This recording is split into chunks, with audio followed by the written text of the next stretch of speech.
Welcome you all.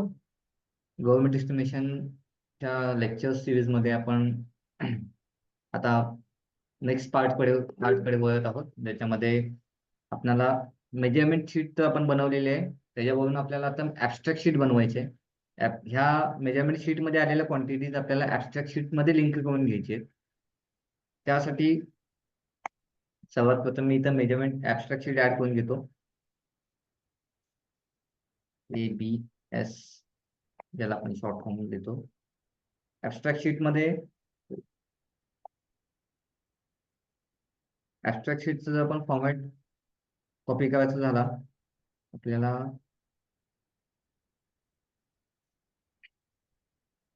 एकच minute.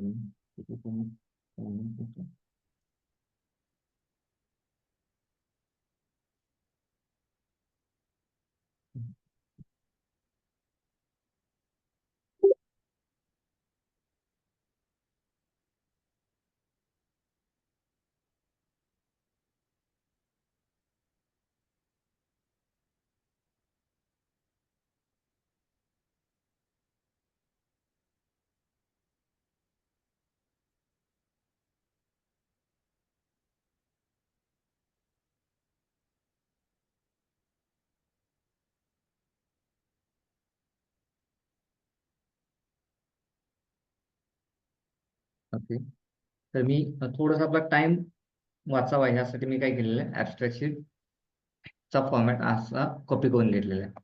आता यामध्ये आपण ज्या मेजरमेंट्स घेतलेले आहेत तिकडं तेच डिस्क्रिप्शन इथं असणं अपेक्षित आहे. त्यामुळे जनरली हे जे डिस्क्रिप्शन आहे ते इकडून कॉपी करून घेतलं जातं. म्हणजे हे जे फर्स्ट 2 कॉलम आहेत, हे जे डिस्क्रिप्शन आहे हे कॉपी करून इथं ॲबस्ट्रॅक्ट शीटमध्ये घेतलं जातं. ॲबस्ट्रॅक्ट शीटच्या डिस्क्रिप्शनमध्ये घेतलं जातं. मी याला अलाइनमेंट करून घेतो.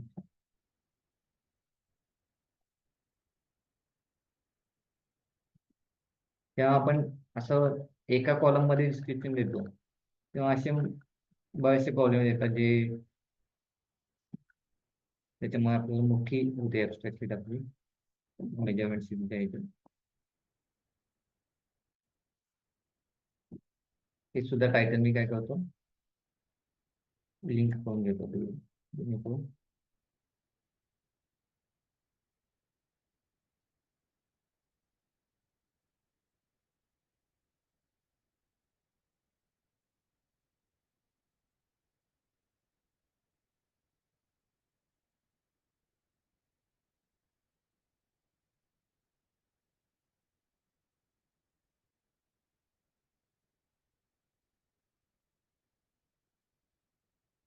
ठीक. आता हे डिस्क्रिप्शन तर घेतलेलं आहे मी ॲबस्ट्रॅक्ट शीट मध्ये. पहिला मला डिस्क्रिप्शन घ्यायचं आहे, डिस्क्रिप्शन नंतर क्वांटिटी. आता हा ॲबस्ट्रॅक्ट शीटचा फॉर्मॅट आहे, ज्याच्यामध्ये डिस्क्रिप्शन येईल, क्वांटिटी येईल. आता ही क्वांटिटी कुठली असणार आहे, तर माझी मेजरमेंट शीट मध्ये कॅल्क्युलेट करून आलेली जी क्वांटिटी आहे ती क्वांटिटी माझी इथं ठेवायला पाहिजे. म्हणून ही क्वांटिटी जी आहे ती मी परत काय करेन, मेजरमेंट शीटला लिंक करून घेईन.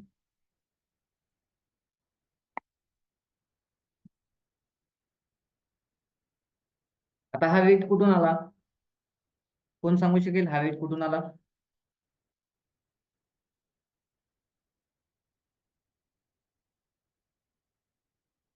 यस, कोण सांगू शकेल?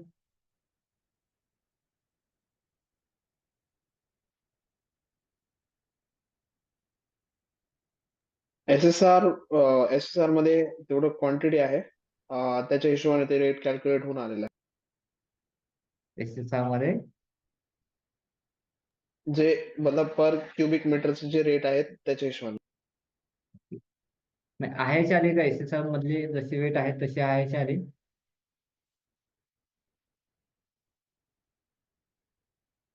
जसे SSR मध्ये वेट आहे तसेच सेम इथे येतील का?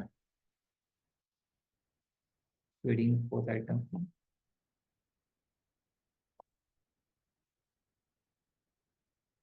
यस, सांगा. चुकू दे, काय अडचण नाही. इनपुट करायला लागेल सर, लाईक आपल्याला तोपर्यंत नाही नंतर.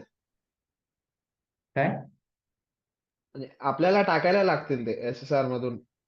ओके, आपल्याला टाकावं लागतं 7 आयटमला 7 आपल्याला टाकावं लागते, पण सेम तसेच असतील का ते? तिथं जेवढे आहेत तेवढीच अमाऊंट असेल काही? हा माझा प्रश्न आहे. हो, एक्झॅक्ट तेवढीच पाहिजे.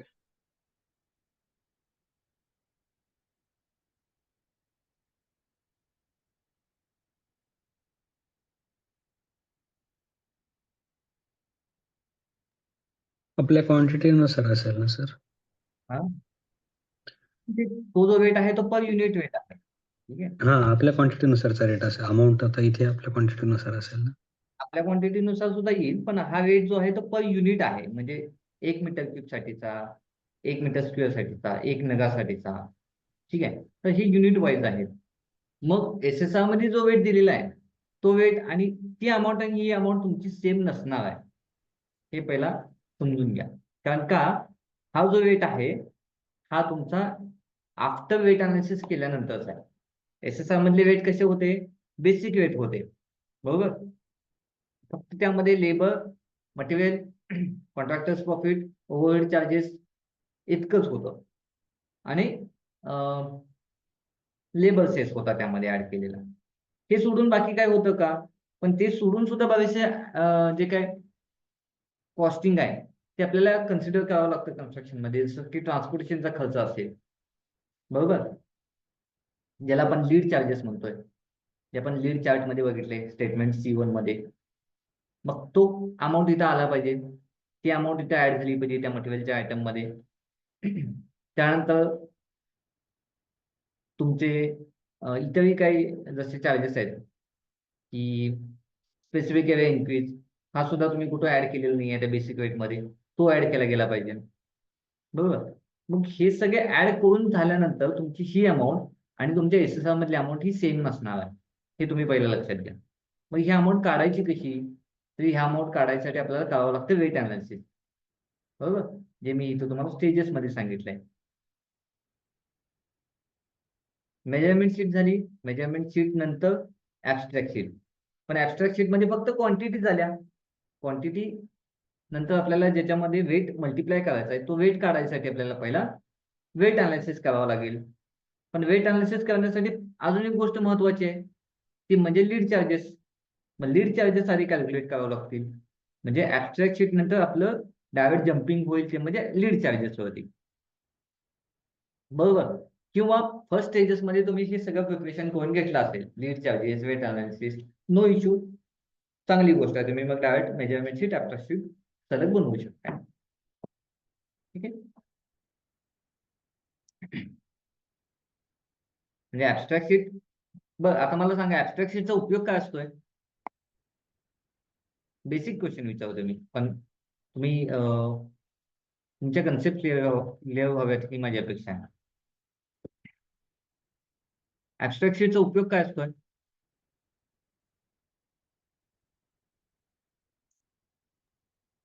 येस, अभिषेक, रोमित, अनिल. शॉर्ट मध्ये म्हणजे ऍबस्ट्रॅक्ट कुठल्याही गोष्टीचं आपण सगळं शॉर्ट मध्ये एका ठिकाणी इन्फॉर्मेशन कंपाईल करतो ना.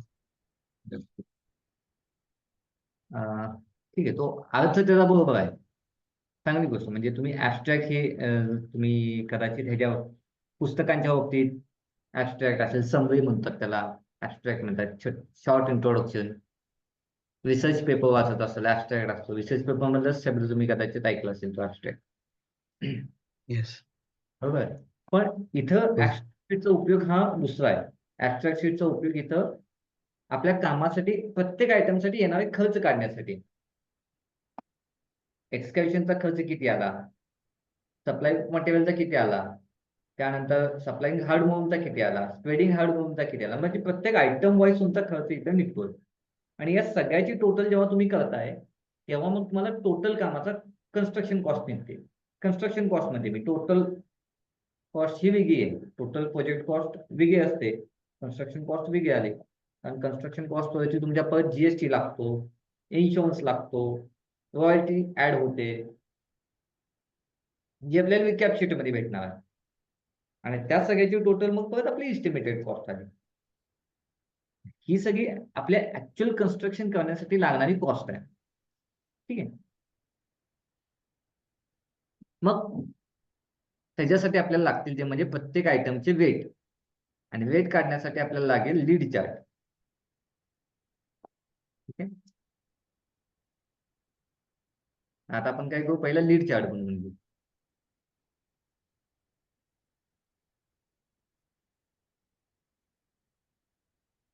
समजतंय ना? हो हो. हो सर. तुम्ही म्हणाल की सर लई बेसिक पासून शिकवायला लागलेत. नाही सर, म्हणजे रिक्वायरमेंट आहे तशी, तेवढं बेसिक मध्ये जायचं सर. ठीक. कसं? ठीक आहे.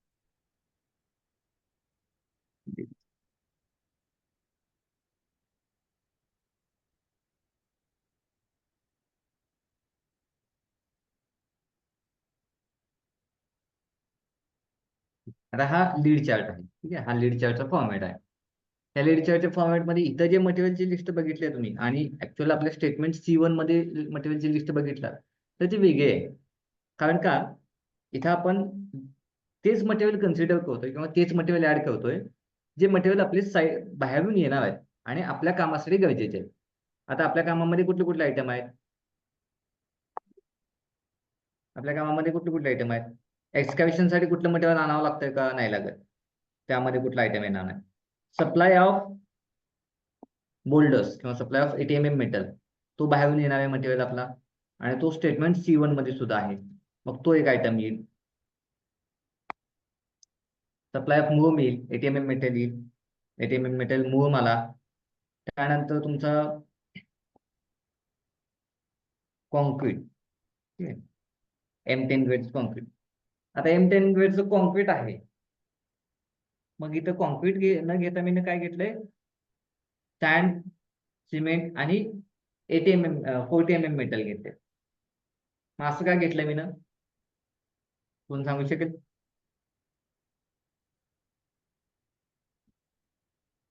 कारण ह्याच्यापासूनच कॉन्क्रीट बनणार आहे माझं, बरोबर. कॉन्क्रीट डायरेक्टली माझं येणार नाही, हे मटेरियल माझ्या साईटवरती येणार आहे. किंवा जर मी RMC मागवत असलो, RMCच्या बाबतीत तर मला काही विशेष नाहीये, पण हे मटेरियल माझं साईटवरती येणार आहे आणि हे कंपोनंट्स आहेत त्या कॉन्क्रीटचे, म्हणून मी इथं ऍड केलेत. ठीक आहे. सिमेंट झालं, सॅन्ड झालं, 40 mm मेटल झालं, ATMM मेटल झालं, मूव्ह झालं. इतकेच मटेरियल मला लागत आहेत. बाकी मला स्टाईल लागत नाही, स्टील लागत नाही. मग ते मी ते ऍड करून माझं काम वाढवण्याचं काही गरज नाहीये. ठीक आहे. आता डिस्टन्स सांगा, तुमच्या आसपासचं डिस्टन्स सांगा तुम्ही. एक अंदाजे डिस्टन्स कुठलं घेऊया आपण? 5 किलोमीटर. 5 किलोमीटर. ओके. अजून? सायन्सचं घेऊया 12 किलोमीटर. 12? नाही, 12 पर्यंत आपल्याला काय हेच भेटतं ना, डायरेक्ट इंटरव्हलला भेटतं, म्हणजे 1-1 किलोमीटरच्या इंटरव्हलला भेटतं. तेच होतं. ठीक आहे. 10. 18 घेऊ. ठीक अच्छा, आहे. हा ठीक आहे. त्यानंतर 42 घेऊ. हम्म. त्यानंतर 42, 53 आणि 30.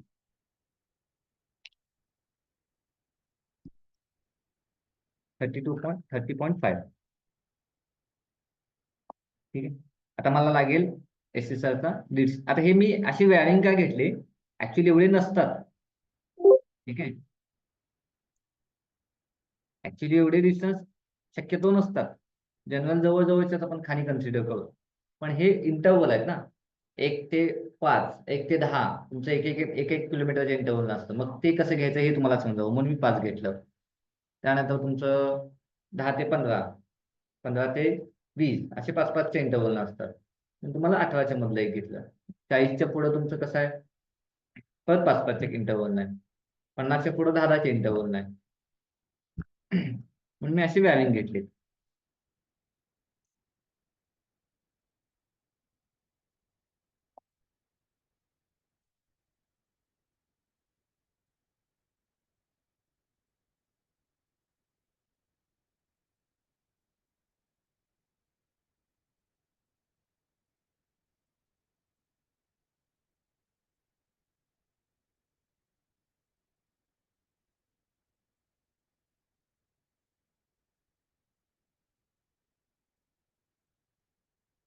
आता यामध्ये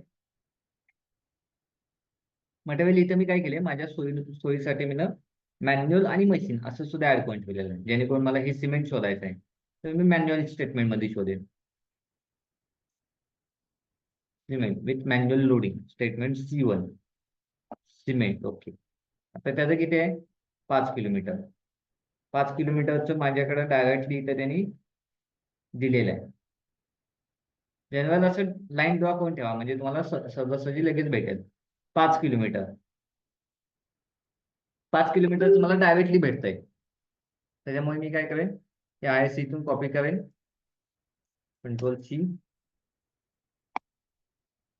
फर्स्ट लीड सुद्धा तीच माझी फर्स्ट लीड, म्हणजे समजा आता 40ची लीड आहे, 45ची लीड आहे आणि मला 43ची काढायची आहे.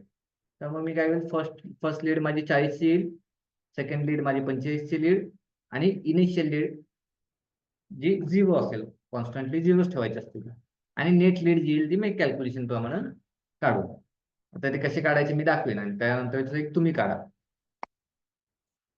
दोन्ही सेमच आहे, म्हणजे आपल्याकडे डायरेक्टली 5 किलोमीटर जे भेटते, मग त्यामुळे मी फर्स्ट लीड सेकंड लीड सेमच ठेवले. नेट लीड कशी काढायची ते दाखवतो. इनिशियल लीड माझी 0ची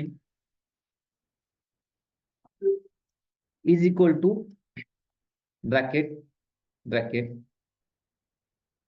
second lead minus first lead bracket complete divide by. आता दोन्ही मधले डिफरन्स किती असतोय, समजा 40 किलोमीटर आणि 45 किलोमीटर, त्यामध्ये डिफरन्स किती आहे, 5चा डिफरन्स आहे, मग डिवाइड बाय 5 आला असतं. पण आता इथे 5 नाही आहे, एक काहीच नाही आहे, म्हणजे ते कॉन्स्टंट आपल्याला मिळाले, त्यामुळे आपण इथं 1 करतो, गुणिले 1 करतो, प्लस इनिशियल लीड म्हणजे प्लस फर्स्ट लीड, प्लस काय करतो फर्स्ट लीड, एंटर. ही माझी काय आली 164.99. Total lead is equal to हे प्लस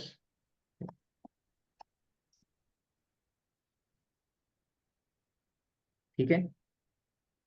आता 18 किलोमीटर मशीनच्या चार्ट मध्ये जायचं, मशीन लोडिंग मशीन लोडिंग. ठीक. आता इथे पण बघा तुम्हाला 2 कॉलम दिलेले असतात, त्यातले घेताना युनिट जे ज्या कॉलम मध्ये दिलेलं आहे तीच कॉलमचा घ्यायचा आहे आम्हाला. 18 किलोमीटर आहे. मटेरियल कोणतं आहे आपलं, ते मटेरियल पण बघणं गरजेचं आहे. स्टँड कुठल्या कॉलम मध्ये आहे, येस त्या कॉलम मध्ये आहे, आणि 18 किलोमीटर 18 किलोमीटर आहे का आपल्याकडं, नाही आहे, म्हणजे 20चा आहे 15चा आहे. आता आपल्याकडे पहिला 20चं घ्यावं लागेल आपल्याला.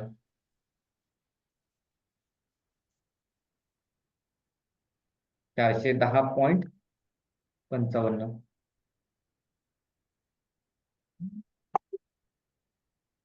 फर्स्ट लीड माझी 15 किलोमीटरची, सेकंड लीड कितीची येईल, 410च्या नंतर 20 किलोमीटरची 488.73.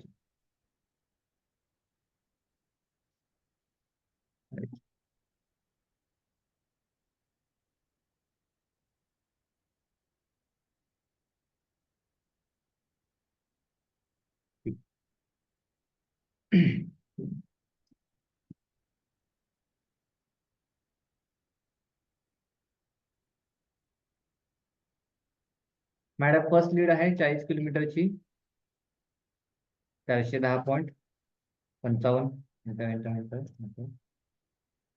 45 किलोमीटरची लीड आहे 488.73. तुम्ही भूमितीमध्ये हे बघितलं असाल, ठीक आहे. तिरकस गुणाकार करून आपण मधली व्हॅल्यू काढतोय, याला ठीक आहे. आता 40 आणि 45च्या मध्ये माझा फरक किती आहे, 43चं काढायचं आहे मला, ठीक आहे. 43चं काढायचं आहे, सॉरी 15 आणि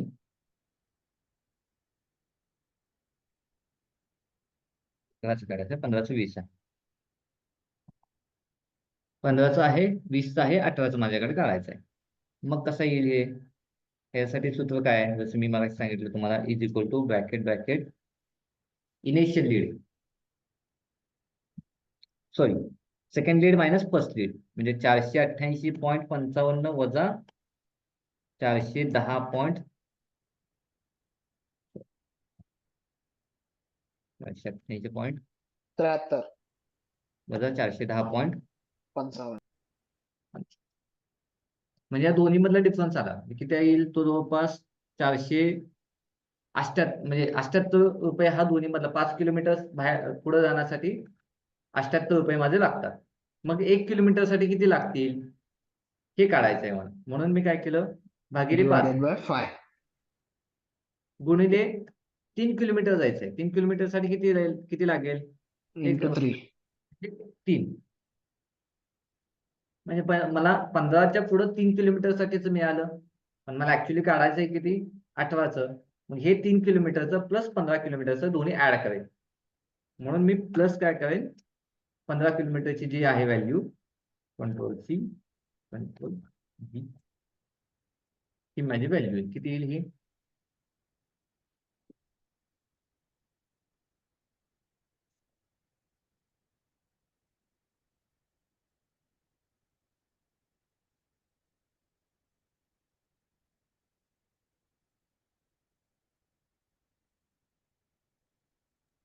457.458. किती? 457.458. 7.458. ओके, हा.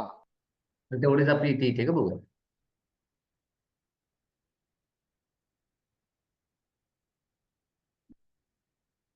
आता इथं फॉर्म्युला बघा, मी फॉर्म्युला जरी लावलेला असला तरी माझा फॉर्म्युला कसा आहे, मी इथे व्हॅल्यूज चेंज केलेले आहे.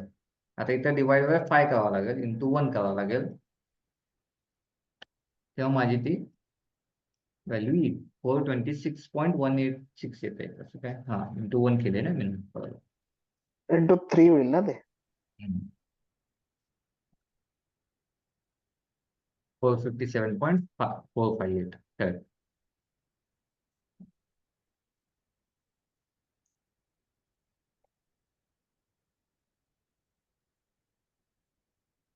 हे कॅल्क्युलेशन काय प्रत्येक वेळेला तुम्हाला करावं लागत नाही. तुम्ही फक्त इथे जर व्हॅल्यू टाकला नाही, हे फॉर्म्युला इथलं थोडंफार ऍडजस्ट केलात तरी तुमचं होऊन जातं. तर एकदा फॉर्म्युला सांगता का आपला?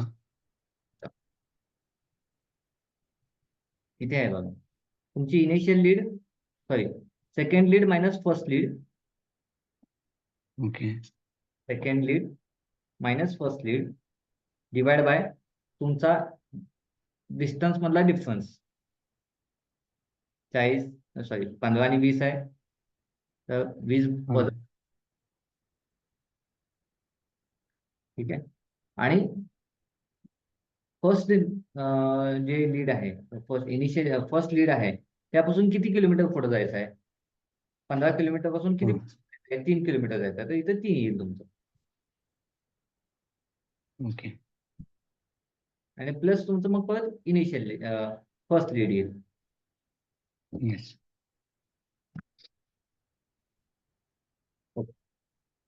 अशाच पद्धतीने मग परत मेटलचं काढा.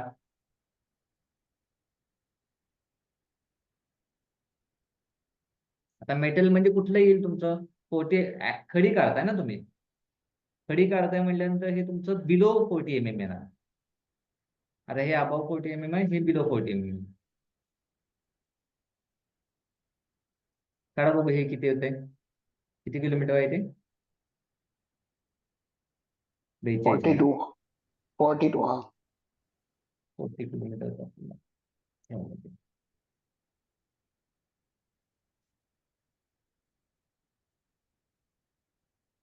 हे 40 किलोमीटरचं आहे आणि हे 45 किलोमीटरचं आहे. काढा, मी तुम्हाला टायमर पण लावून देतो, 5 मिनिटाचा टायमर देतो.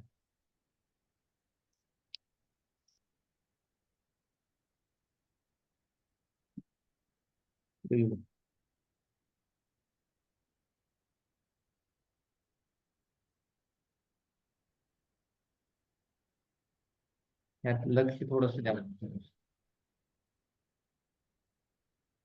ठीक आहे, चला 9:32 झालेत. 9:37 तुम्ही सांगा मला.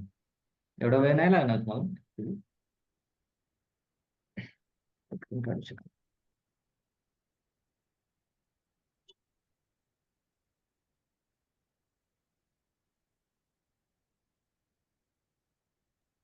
सर 796.972.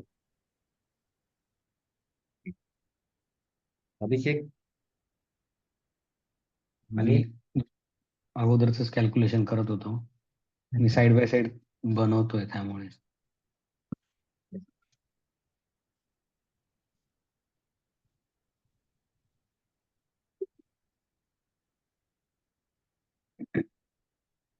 आणि तुमचं किती आलं?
ठीक आहे, झालं का?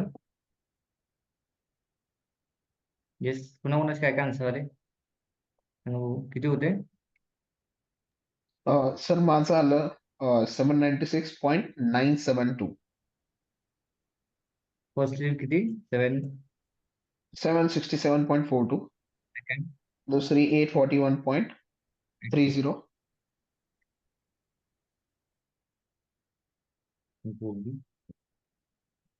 कॅल्क्युलेशन मध्ये divided by 5 plus into multiplied by 2. 796.972. तर येते एवढं. ओके, मुळूंचं किती होईल मग? मुळून कुठं आहे? मुळून ओके, इथं आहे. 53 आहे ना. आता 53 म्हटलं तर दोन्हीमध्ये इंटरवल कितीचा आहे? 10चा आहे. 10चा. मग आपल्याला पहिला 50चं घ्यावं लागेल.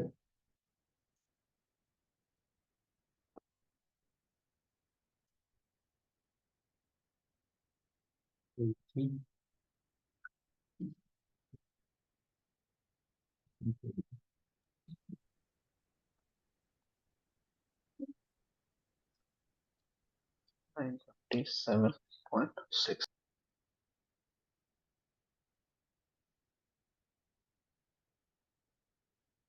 इथे डिवायडेड बाय 10 येईल आणि मल्टिप्लाइड बाय 3. 883.411. एक मिनिट सर, कॅल्क्युलेशन.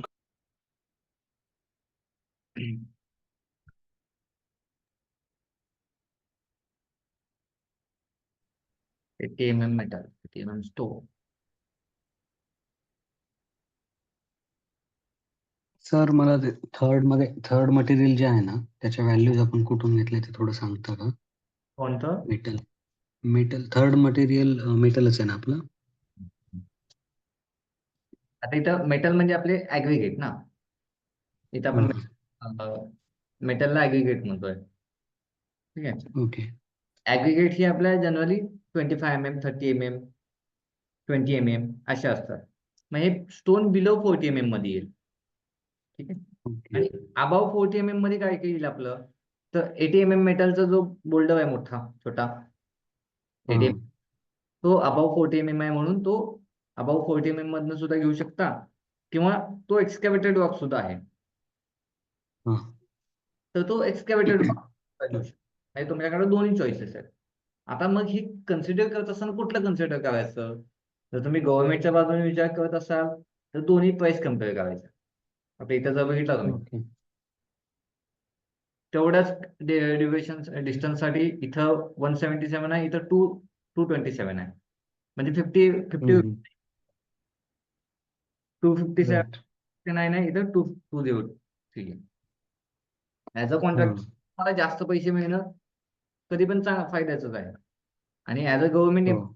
गव्हर्नमेंटचे पैसे वाचवणं हे तुमचं पहिलं कर्तव्य आहे. मग तुम्ही गव्हर्नमेंटच्या बाजून बनवत असाल तर लोवेस्ट घ्या, कॉन्ट्रॅक्टरच्या बाजून बनवत असाल तर हायेस्ट घ्या.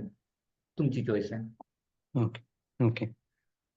आता आपल्याकडे किती आहे एक्सकॅव्हेटेड, आपल्याकडं 80 mm मेटलचं डिस्टन्स किती आहे?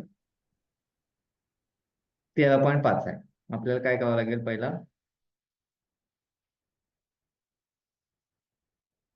मग एक्सकॅव्हेटेड वॉक इथं कितीला आहे? 475. आणि इथे कितीला आहे? दोन अबावला 369. मग आपण 471 रुपये घेऊ.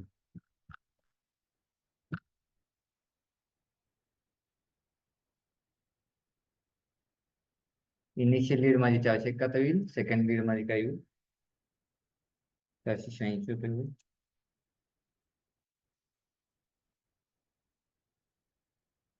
आता इथे काय होईल? Divided by 1 multiplied by 0.5. Correct.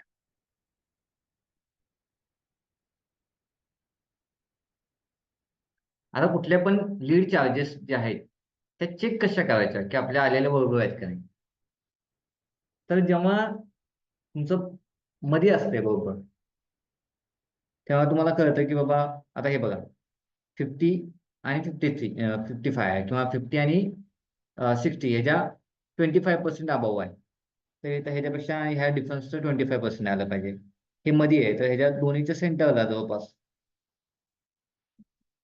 इथून 40 रुपीज अबाव केलं तर 800 रुपीज येते, आणि इथून 40 रुपीज मायनस केलं तर नियरली 800 रुपीज येते. आणि हे सुद्धा नियरली 800 रुपीज आले. बरोबर. अजून एक गोष्ट, आता तुमचं 40 आणि 45 या दोन्हीच्या मधल्या डिस्टन्स आहे, म्हणून तुमच्या त्या दोन्ही व्हॅल्यूच्या मध्येच आलं पाहिजे अमाऊंट एका. आता हे जर तुमचं समजा 490 रुपये काय तर आलं असतं, समथिंग 490 समथिंग काय तर आलं असतं, तर हे चुकलं असतं कुठं. इथं समजा तुम्ही 5च्या ऐवजी 10 केला असतं, किंवा 0.5 केला असतं, तर हे बरंच पुढे गेलं असतं तुमचं. ठीक आहे. तर हे टायपिंग मिस्टेक वगैरे हे जे चुका होतात ते जर तुम्हाला बघायचे असतील 5 to 3.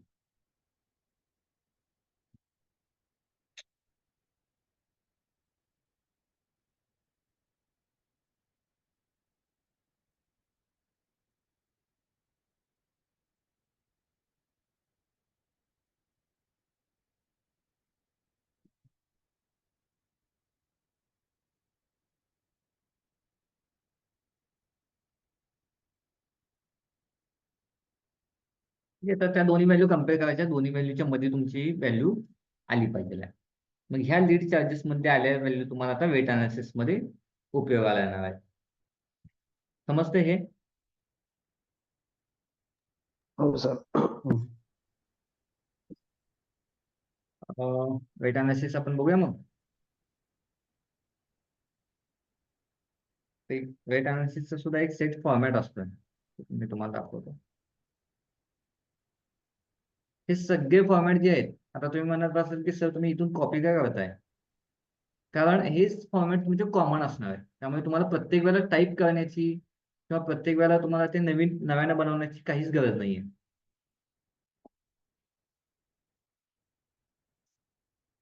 हेच फॉर्मॅट तुमचे सेम असणार आहे.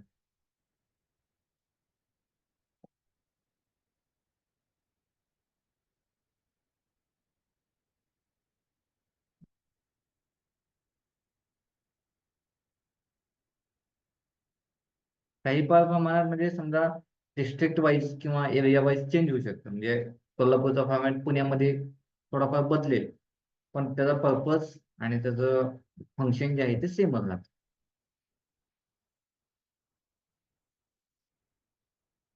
त्यामुळेच आपण पहिला सल्ला हा देतो की तुमच्या एरियामधले एस्टिमेट जे आहे ते स्टडी करा, जेणेकरून फॉर्मॅट्स आपल्याला समजतील.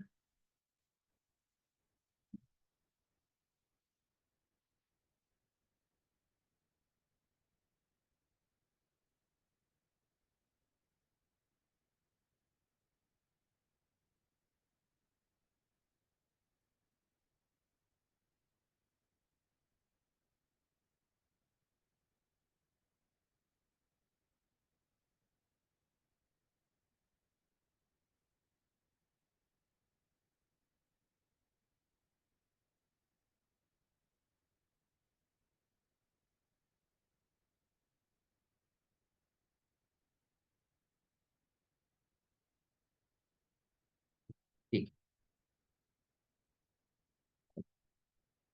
तर आता हे माझं डिस्क्रिप्शन आहे, त्यानंतर हे माझं SSR चा रेफरन्स नंबर आहे. हा बेसिक वेट आहे. आता हा बेसिक वेट कुठून आला, आता तुम्ही जे म्हणताय SSR मधून आला, तो इथं बेसिक वेट आला. ठीक आहे. म्हणजे आतापर्यंत आपण फक्त डिस्क्रिप्शन बघितलं होतं, त्याचा आयटम नंबर बघितला होता, त्याचा पेज नंबर बघितलं होतं. आता आपल्याला वेटचा कन्सर्न येतो आणि आता आपण वेटकडे स्टडी करणार. आता हा पेज नंबर आहे 23, item number 2.11, page number 23.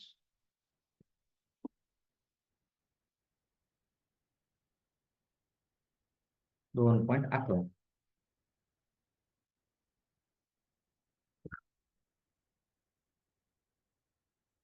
2.11 page number 23, excavation for roadways.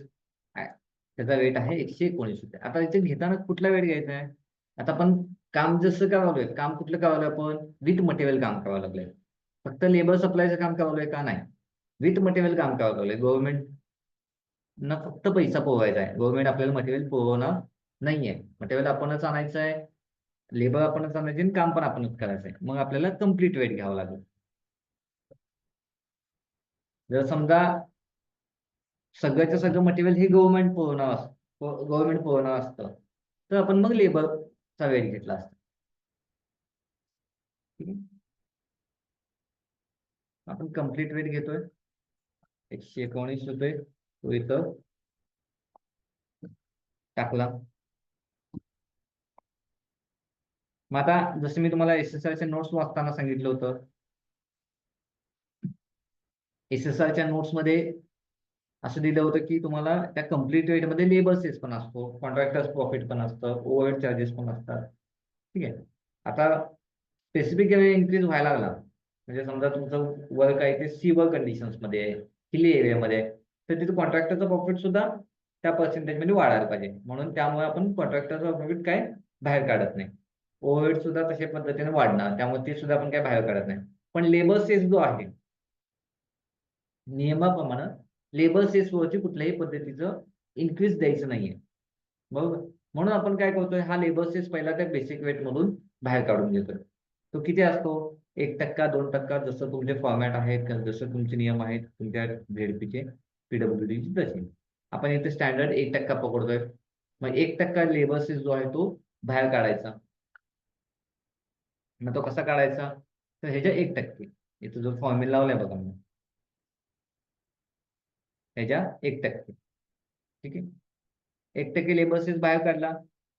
आता वेट आफ्टर डिडक्शन, म्हणजे ह्यातून जे काही डिडक्शन करायचं होतं ते डिडक्शन करून झाल्यानंतर जो वेट येणार आहे माझा, तो वेट आला.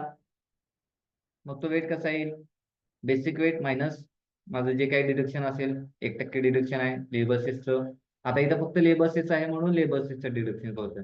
तर इथं स्काडा सुद्धा असतं आणि जर मी स्काडा वापरणार नसतो तर स्काडाचं डिडक्शन सुद्धा माझं इथंच आलं असतं. तर ते पुढच्या पार्टमध्ये मी दाखवीन तुम्हाला कसं असतं. ठीक आहे. आता आपण असं अज्युम करतोय की हे काम जे आहे ते आपलं कॉर्पोरेशन एरियामध्ये आहे. आणि कॉर्पोरेशन एरियामध्ये 5% इन्क्रीज असतो, तो आपल्याला SSR नोट्स मध्ये दिलेला आहे. ठीक आहे. तर इथं आपण मेन्शन करतोय कॉर्पोरेशन एरिया इन्क्रीज 5%. मग हे कॉर्पोरेशन एरिया इन्क्रीज 5% आहे म्हणून ह्याच्या 5% आपल्याला काढावं लागेल. आता 5% कुठल्या एरियाच्या वरती काढणार, तर रेट आफ्टर डिडक्शन वरती. ठीक आहे. हे 5% आहे. सिक्वेन्स लक्षात ठेवा, हा सिक्वेन्स महत्वाचा आहे तुमच्यासाठी. काय काय करतोय आपण, कुठं काय डिडक्शन करतोय आणि कुठं ऍडिशन करतोय, कुठल्या व्हॅल्यू मध्ये ऍडिशन करतोय. आता इथे एवढंच आहे माझं एक्सकर्शनचं काम आहे. यामध्ये कुठलंही मटेरियल येणार नाहीये, त्यामुळे मग मटेरियलचं परत ऍड करण्याची काही गरज नाही. त्याच्यामध्ये फक्त कॉर्पोरेशन या बँकेत माझा ऍड होणार आहे. मग जो लेबर सेस मी बाहेर काढून ठेवला होता तो लेबर सेस परत इथे ऍड केला पाहिजे. मग इथे जो डिडक्ट केला होता लेबर सेस तोच इथे मी आहे असा कॉपी करून घेतला, ऍड करून घेतला आणि मग ह्या सगळ्याची टोटल इथून इथं पर्यंत weight after deduction, specific area increase, labour cess या तिन्हीची ऍडिशन केली, माझा कम्प्लीट वेट आला. ठीक. आणि हा वेट माझा काय होईल तिकडं माझ्या बेसिक वेट मध्ये, म्हणजे तिकडे माझ्या ऍबस्ट्रॅक्ट शीट मध्ये रिफ्लेक्ट होईल. म्हणजे हा वेट मला तिकडे लिंक करून घ्यायचा आहे. आता हे तुम्ही एक लिंक करून घ्या, म्हणजे जसं तुम्ही वेट अनालिसिस कराल तसं करून घ्या, किंवा सगळं कम्प्लीट वेट अनालिसिस एकदम करून घ्या आणि मग ते लिंक करा. तुमच्या मर्जीप्रमाणे चालू शकते, जशी तुमची वर्क प्रॅक्टिस आहे तशी तुम्ही करू शकताय. म्हणजे तुमचा एक फ्लो मेंटेन ठेवायचा असेल तर सगळं एकत्र करा आणि मग नंतर लिंक करा, जसं तुमचे चॉईस आहे तसं. हे समजतंय? अभिषेक, रोमित, अनिल. हो सर, हो. अभिषेक तुम्हाला समजतंय? हो सर, समजतंय. Anil okay sir. समजते ना? ओके, ठीक. तर ह्याची प्रॅक्टिस करा, हे जे हवे ते स्क्रीनशॉट काढून घ्या आणि असेच सगळ्या आयटमचे वेट अनालिसिस स्वतः करण्याची प्रॅक्टिस करा. म्हणजे एक्सकॅव्हेशनचा स्वतः करा, त्यानंतर आपलं स्पेडिंगचा स्वतः करा. स्पेडिंग मध्ये सुद्धा तुम्हाला मटेरियल फक्त ऍड करायचं आहे, लीड चार्जेस ऍड करायचे. आता त्याचं लीड चार्जेस कसे ऍड करायचे, तर इथे तुम्हाला फक्त ऍड लीड फॉर मेटल, परत ऍड लीड फॉर मेटल केलं, परत लेबर सेस ऍड केलं, स्पेसिफिक एरिया इन्क्रीज ऍड केला, टोटल कम्प्लीट वेट आला तुमचा. लीड चार्जेसचा पहिला तुम्ही प्रॅक्टिस करा. लीड चार्जेस जे आता आपण आज शिकलो त्याची प्रॅक्टिस करा. ऍबस्ट्रॅक्ट शीट स्वतः बनवा एक्सेल शीट मध्ये, लीड चार्जेस स्वतः बनवा, स्वतः प्रॅक्टिस करा. वेट अनालिसिस स्वतः लिंकिंग करण्याची प्रॅक्टिस करा, तर जे मी तुम्हाला दाखवले ते. ठीक आहे. ह्यात काही शंका?